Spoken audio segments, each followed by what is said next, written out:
কুলীন গ্রামের মহিমা কহনে না যায়, শুকর চড়ায় ডোম কৃষ্ণ গুণগায়। হরিদাস ঠাকুরের ভজনের প্রতাপ, উপহার দেওয়ার ছলে কৃষ্ণ নাম লওয়াইতেন গ্রামের বালকদের, রাখালদের, যারা গরু চড়াতে আসতো তাদেরকে উপহার দিয়ে দিয়ে কৃষ্ণ নাম গ্রহণ করাতে। এই একবার কৃষ্ণ বলতো, এমনি এমনি নামাচার্য, নামের আচার্য,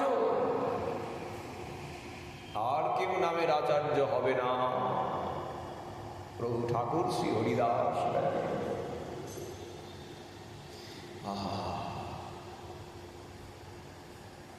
কুলীন গ্রামের লোকের প্রতি মহাপ্রভুর কত প্রীতি।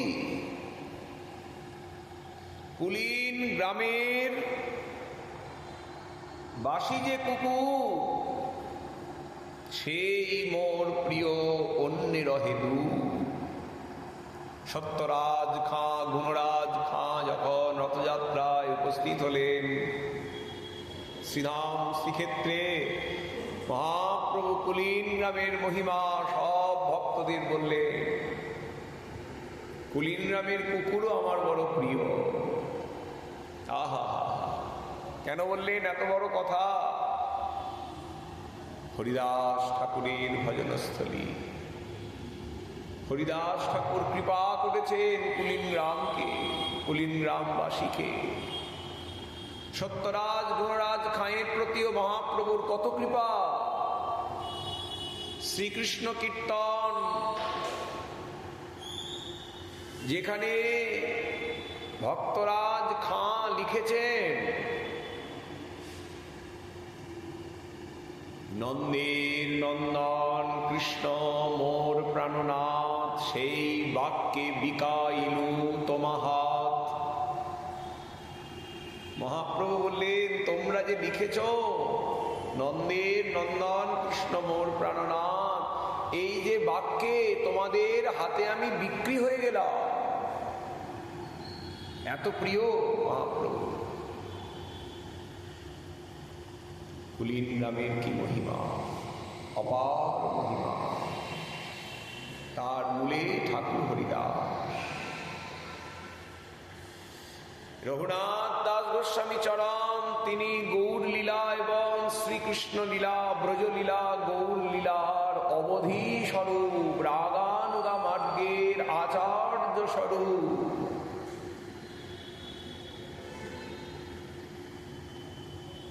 রাগানুগা মার্গের আচার্য, রূপানুগা মার্গের আচার্য শ্রী রঘুনাথ।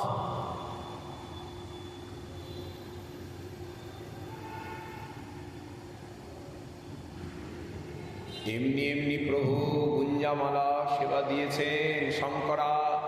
শঙ্করানন্দ সরস্বতী আনিত সেই গিরিরাজ প্রদান করেছেন, শ্রীকুণ্ডের সেবা দিয়েছেন। এমনি এমনি কি বৈরাগ্য, কি ভজন অভিপ্রায়। আহা, বৈরাগ্য কুল তিলক শ্রী রঘুনাথ। বৈরাগ্য নিধে, বৈরাগ্য না থাকলে গৌর পাওয়া যায়। মহাপ্রভুর গণ সব বৈরাগ্য প্রধান। যাহাতে পরম তুষ্ট গৌর ভগবান। কি বৈরাগ্য আমাদের জয়নিতাই বাবা। উনাকে দেখলেও আনন্দ হয়। প্রভুর পার্ষদ বটে,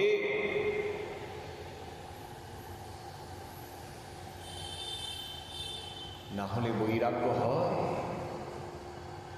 যত বৈরাগ্য থাকবে তত মহাপ্রভুর প্রীতি।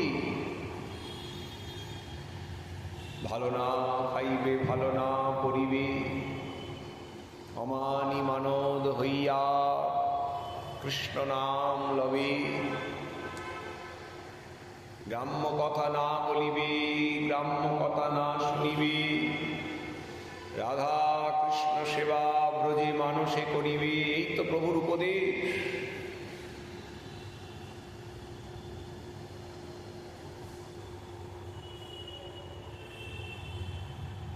তাই গৌরলীলা ব্রজলীলার অবধি চিরঘুনাথ। হরিদাস ঠাকুরের কৃপায় তার চৈতন্য অনুরাগের প্রধান উপাদান এ ছোঁয়াচে রোগ, সংক্রামক ব্যাধি। এ ব্যাধি সংক্রামিত হয়, সংক্রমিত হয় পাগলের দলের সঙ্গে মিশলে। সুস্থ লোক পাগল হয়ে যায়। চৈতন্য চন্দ্রের পাগলের সঙ্গে মিশলে আর কি সুস্থ থাকা যায়? রোগীর সঙ্গে মিশলে তো রোগ ধরবে। স্পর্শে রোগ ধরে, দর্শনে রোগ ধরে, কৃপায় রোগ ধরে। দর্শনে স্পর্শনে এই রোগ সঞ্চালিত হয়, তাই না? শ্রীমন মহাপ্রভুর দর্শনে ব্যাঘ্র উন্মাদ হয়ে কৃষ্ণ কৃষ্ণ বলে নাচতে লাগলো। আবার সেই ব্যাঘ্র একটা হরিণকে দেখলো, সেই হরিণটাও কৃষ্ণ কৃষ্ণ বলে নাচতে লাগলো। এই যে রোগটা সংক্রমিত হলো না, প্রেম রোগ। ভবরোগ নয়, মনোরোগ নয়, দেহরোগ নয়, চিত্তরোগ নয়, প্রেম রোগ। এই রোগে যে আক্রান্ত হয় সে বাড়িতে থাকে না, মন্দিরে মন্দিরে ঘুরে বেড়ায়। কেন? বলেন পাঠ শোনার জন্য। এই ভয়ঙ্কর এক হাঁটু জল পেরিয়েও হরিকথা শুনতে আসে। সব মাথা খারাপ, পাগল তো। রাত্রে ঘরের কোনায় বসে কাঁদে, পাগল না? রাতটা কি কাঁদার জন্য? রাতটা তো ঘুমানোর জন্য। এত বড় ঘরে টিভি কিনেছে, এত বড় তার রিমোট, কিন্তু ঘরে থাকে না। ছি ছি ছি ছি। দিন রাত শুধু বিড় করে কি না কি বকে যায় আর বকে যায়। পাগলের দল, রোগ, রোগীও আসলে।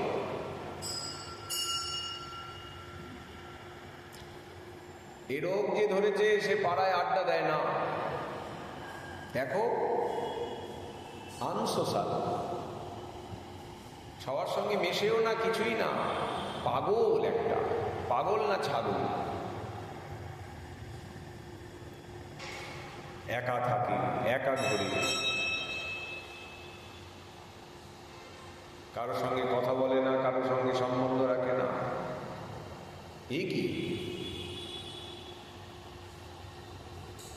হই হট্টগোল ইত্যাদি করে না, ডাকলে সাড়া দেয় না। মাথা খারাপ, মাথা খারাপ।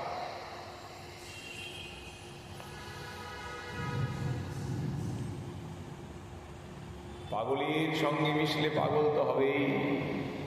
চৈতন্য ভক্তের সঙ্গে মিশলে চৈতন্য পাগল তো হবেই। কৃপা পেয়ে গেলেন রঘুনাথ। এই হলো ব্যতিক্রমের লক্ষ্য, এই হলো ব্যতিক্রমের মূল কারণ। ইন্দ্রসম ঐশ্বর্য, কিন্তু বিষয়ের প্রতি নিরাসক্ত, আসক্তি শূন্য।